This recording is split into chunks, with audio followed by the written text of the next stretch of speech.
dors avec les maths, réveille-toi avec les maths, mange avec les maths. Ces quatre choses sont les choses qui m'ont permis de faire un en maths. Ces quatre choses, si tu les appliques, je suis certain, surtout si tu les appliques avec discipline, je suis certain que dans quelques semaines, ton niveau en maths ne sera plus le même.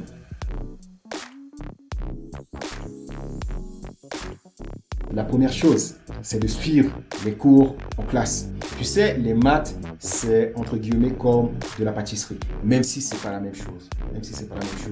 La pâtisserie, c'est quoi? Lorsque tu veux faire par exemple des macarons ou tu veux faire quelque chose de spécifique en pâtisserie, tu as quelques règles que tu dois respecter. Par exemple, tu dois ajouter la farine avant l'huile ou l'huile avant la farine, je suis pas pâtissier. Tu dois respecter l'ordre dans lequel tu ajoutes tes ingrédients.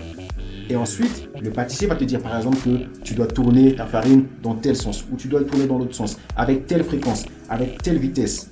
Et au fait, les maths, c'est presque pareil dans le sens où en maths, tu dois suivre une sorte de raisonnement logique pour résoudre un problème. Tu dois être attentif pour comprendre les différentes étapes de raisonnement, pour comprendre comment un théorème est démontré.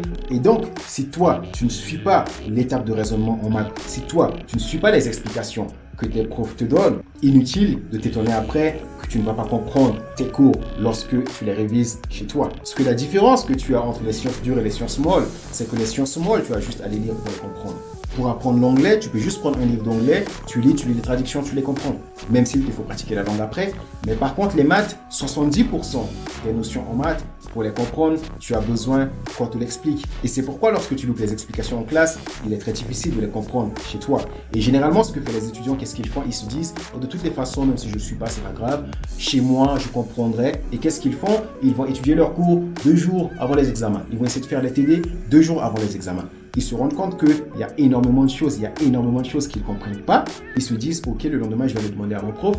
Ils vont demander à leur prof vont leur expliquer, mais ils se rendent compte que dans l'explication de leur prof, il y a encore des choses qu'ils n'ont pas compris, il y a encore des prérequis qu'ils n'ont pas encore. Et là, ça devient une montagne à surmonter et ils ne sont pas prêts pour leur évaluation qu'ils ont demain. Donc, suis les cours en classe. Quand j'ai commencé à faire ça, déjà, je comprenais tout en classe. Ça me libérait plus de temps dans mes révisions et mes révisions étaient de plus en plus efficaces. Et la deuxième chose, je l'ai un peu énuméré dans la partie précédente, c'est de poser des questions. Malheureusement, beaucoup d'étudiants ne posent pas de questions et n'osent pas poser de questions en classe parce qu'ils ont peur de ce que les autres vont penser d'eux. Qu'est-ce qu'ils se disent? Si je pose une question, si je dis à mon prof que je n'ai pas compris, tous les autres dans la classe, qu'est-ce qu'ils vont penser? Ils vont me dire « Ah, il est nul. Il ne comprend rien. Il n'a pas sa place ici. » Parce que pour être là, tu dois tout savoir. La règle que je me suis fixée et que vous devez vous fixer si vous voulez être bon en maths, c'est que lorsqu'il y a quelque chose que vous ne comprenez pas, vous demandez à votre prof. Maintenant, si le prof vous fait extrêmement peur, demandez à votre collègue de classe, demandez à quelqu'un, mais ne restez pas sur une lacune et ne la laissez pas passer, surtout dans les sciences dures. La troisième chose, c'est de se faire aider, de prendre un professeur particulier s'il le faut. Dès ma classe de 3e, ma mère m'avait pris un prof particulier qui m'a accompagné jusqu'à ma terminale et c'est quelque chose qui a vraiment fait décoller mes notes en maths. Je suis passé d'avoir des notes moyennes à des notes excellentes. Pourquoi? Parce que j'avais un prof particulier à la maison et avoir un prof particulier compétent, c'est le meilleur moyen de progresser rapidement en maths si vous avez des difficultés dans ce domaine. C'est pourquoi on propose également des cours particuliers de maths pour les étudiants qui ont des difficultés dans ce domaine. Donc si vous avez énormément de lacunes en maths, ou si votre enfant a énormément de lacunes en maths et que vous voulez combler vos lacunes et progresser en maths, vous pouvez également prendre nos cours particuliers. Il y a un lien dans la description, vous cliquez dessus, vous remplissez le formulaire et on va vous recontacter. La première session est gratuite. Par contre, ne vous inscrivez que si vous avez plus de 18 ans. Si vous avez moins de 18 ans, vous faites remplir le formulaire par vos parents et ils seront contactés. Le prof particulier il est intéressant parce qu'il va vous apporter, en plus de ce que vous voyez en classe, des choses supplémentaires. Il va d'abord vous aider à faire les exercices que vous avez en classe. Il va vous aider à expliquer les choses que vous avez vu en classe et que vous n'auriez pas compris. Et l'autre chose avec le prof particulier, c'est que vous n'aurez pas d'appréhension à lui poser des questions supplémentaires parce que généralement, la plupart du temps, vous êtes à deux. Ce sera plus facile pour vous de lui dire tout ce que vous avez envie de lui dire. Et moi, comme je vous l'ai dit, le prof particulier, c'est l'une des meilleures décisions qu'avait pris ma mère pour me faire progresser en maths. Et maintenant, la quatrième chose, c'est de travailler. De travailler, de travailler. Les maths, que ce soit les autres matières, ça demande du travail, de l'implication. À partir de moment, ça va devenir naturel tellement chez toi que tu n'auras plus à réfléchir face à ces matières. Mais au début, ça va te demander du travail.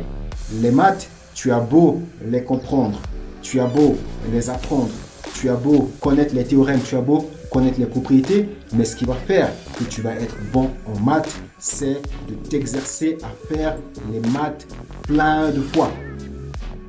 Si tu veux devenir bon en maths, tu dois faire des exercices de maths plein de fois. Tu dois te forcer à faire presque tous les exercices possibles qui rentrent dans ton programme. Tu comprendras que tu ne dois pas rester sur les exercices que tu fais en classe, mais tu dois aller au-delà de ça. Tu dois aller chercher sur Internet, tu dois aller chercher sur YouTube, tu dois aller chercher dans les livres. Trouve tous les exercices possibles qui ressemblent à ce que tu as fait en classe, mais qui vont également au-delà de ce que tu as fait en classe. Tu prends ces exercices, tu t'exerces à les faire, tu te trompes, tu regardes pourquoi tu te trompes, tu les refais, tu trouves ces possibilités, tu fais ces exercices des centaines de fois.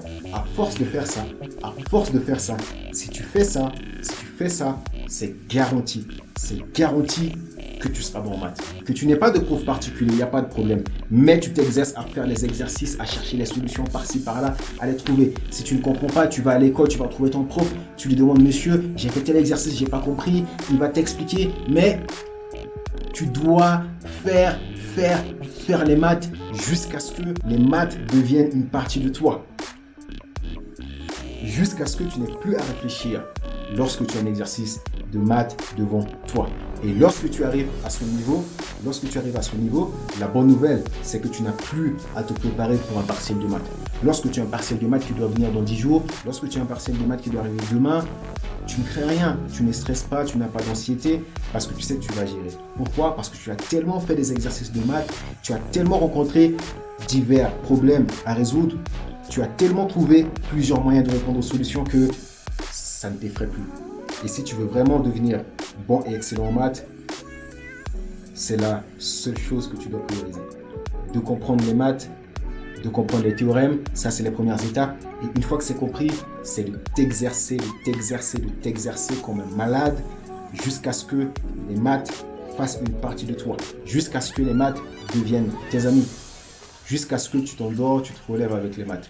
Ronaldinho, un jour, il a dit que ce qui a fait qu'il était exceptionnel au foot, c'est que le ballon est devenu une partie de lui.